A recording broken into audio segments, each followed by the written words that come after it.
Hello everybody, I'm George, and today we have a bunch of different lenses from different manufacturers. We did a lovely little shoot at a gym this morning with all of these lenses, and now we're going to run you through them and essentially whether third party should be your first choice.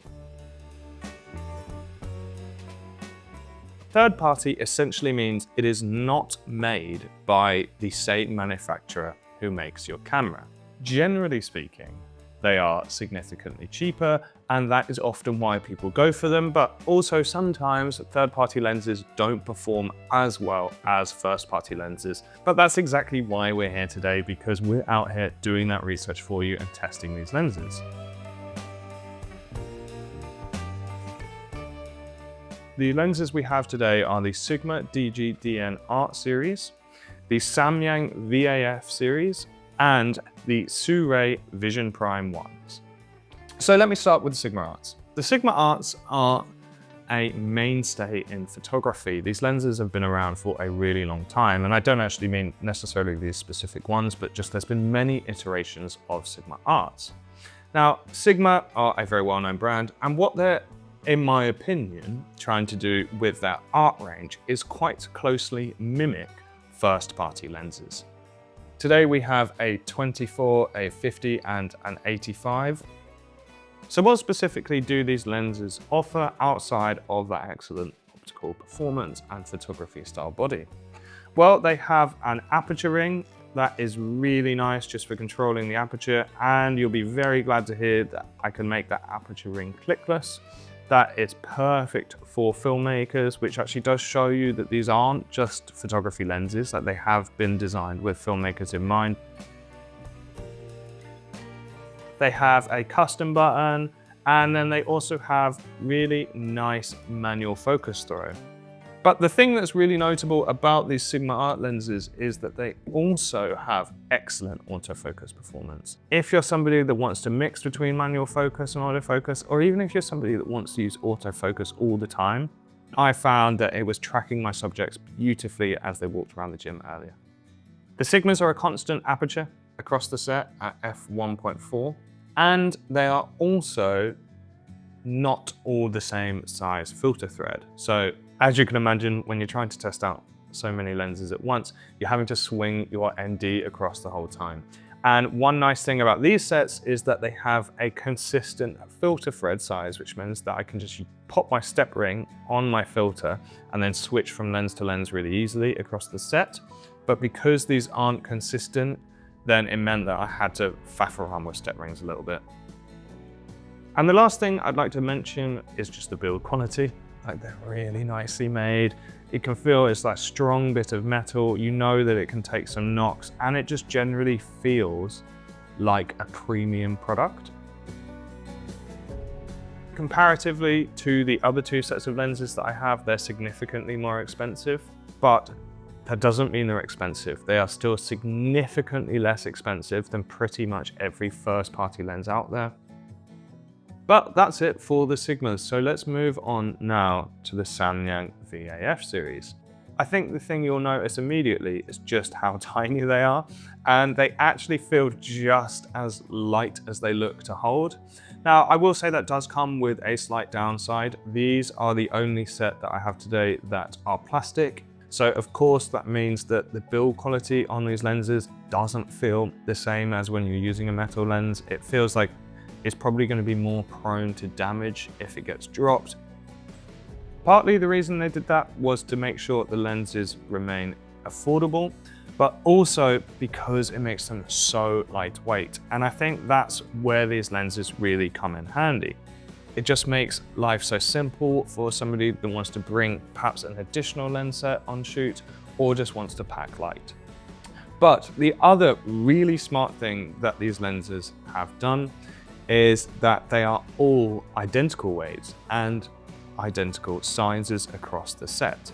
This means that I can so easily swing lens to lens just on this dinky little thing, and then capture a wide variety of focal lengths without having to adjust my system. It kind of, in my eyes, kind of gives you some of the flexibility of a zoom lens, but while still retaining that image quality of a prime. One thing I want to speak about is that they have this rather strange looking electronic mounting point on the lens, and that is actually so that you can then stick attachments onto your lens. So they have a couple out.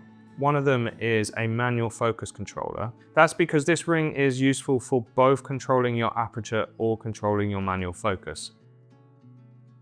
So other features is there's actually a tally lamp on, really useful to know when you're recording. We've all made that mistake before. It has a function button and it has a T-stop rather than an F-stop. Negative points on the VAFs, I think the main one for me is the actual manual focus control. It takes a long way to get from one end to the other.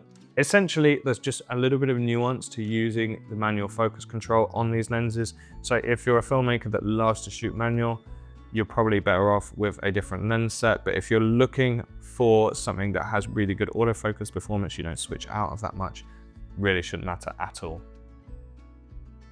Now I'm going to bring on Sam on camera to tell you all about these SIRUIs because I haven't really used them. So welcome, Sam. Hi everyone. So the SIRUI Cine lenses are really nice in my opinion. They feature a full metal body, which is super handy. It means that they're really robust and just are resistant to a lot of wear and tear that you put them through.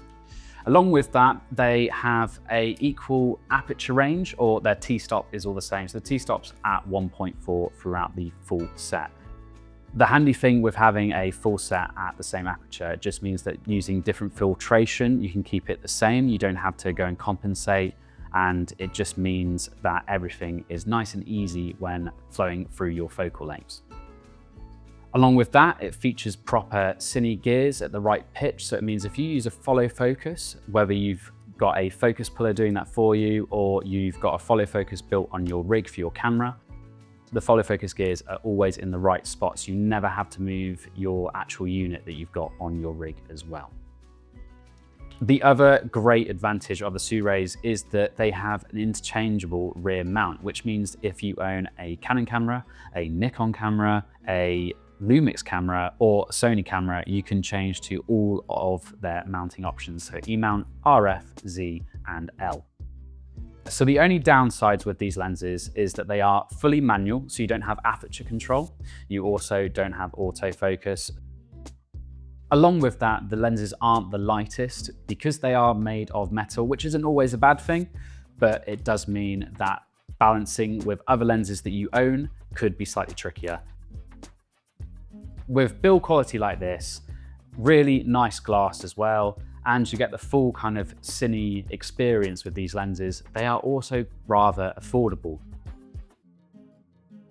So now we're both on camera just to have a little discussion about these lenses. But as I mentioned, there's one more lens that we were using, which we haven't actually got to yet.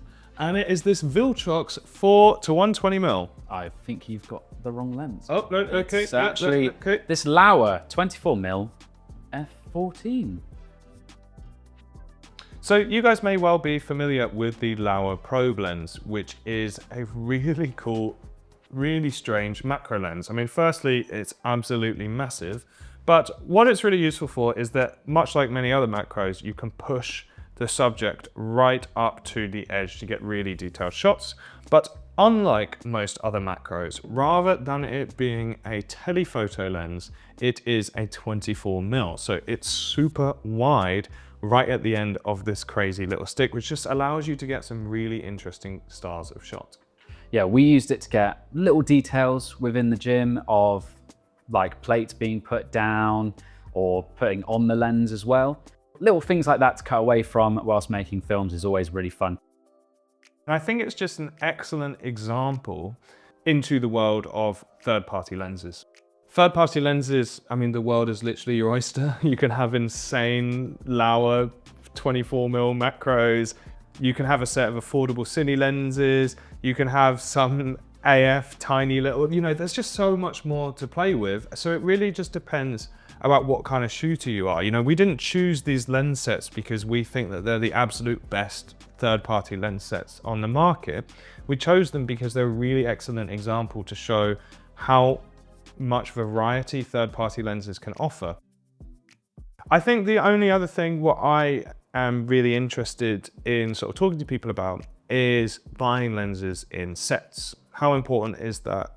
What's the benefits? What's the downsides? For me, I personally really like to use lenses in sets. And the reason for that is because firstly, as we've covered over the course of the video, often manufacturers do quite intelligent things when they make lens sets, and they make sure that all the thread sizes are the same, or they make sure that they all weigh the same, or whatever it is, which just of course massively helps. But also, when you're talking optically, often they will have very similar characteristics across the set, and also similar ways in which they render color. So I like buying lenses in sets, but I also know there's a lot of people that just simply couldn't care less about that. So I don't know what your opinion is on this. I think it's always key, if you want something to have a specific look, to not mix too much. But obviously it's completely up to you, and it's all personal preference. I really hope that's been a useful overview into what these particular lens series offer, but also just the actual benefits of buying third-party lenses. What's the difference of it, and just how much there is out there, because there are so many more brands and so many more lenses, even by the brands that we have on the table here, to look into. So have fun, go on YouTube, watch more YouTube videos about other people telling you all about these lenses, and then you can find the one that you think is going to be perfect for the style of shooter that you are.